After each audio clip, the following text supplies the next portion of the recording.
الكريم. أما بعد، فالحمد لله عز وجل نحن في دولة بورندي. نحمد الله عز وجل أن احنا عند إخواننا وفي هذه البلدة الطيبة المباركة. انظروا يا إخواني إلى هذه الخضرة الطيبة وإلى هذا الجو النقي البارد، وإلى هذه الغابات وهذا المنظر، يعني غبار ماهي. سبحان الله. يعني صراحة أنا ودي أن أجلس هنا وأعيش هنا وما عاد أرجع لكم، ودي بنعيش هنا صراحة. هنا بس يكفيك الهواء هذا والمناظر هذه، جنة جنة. هذه ليست زراعة. علشان ما يقولوا إنه الآن إحنا في الليل، الآن الساعة 12 ظهر، 12 و16 دقيقة تماما. الآن الظهر، نعم، وكأنه ليل، صح؟ كأنه ليل على مشارف المطر. ما لا سبحان الله. الجنة والخضار. هذا خذ لفة كذا.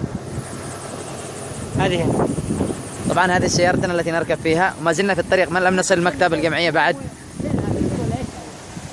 هذا وادي ما شاء الله، ما شاء الله.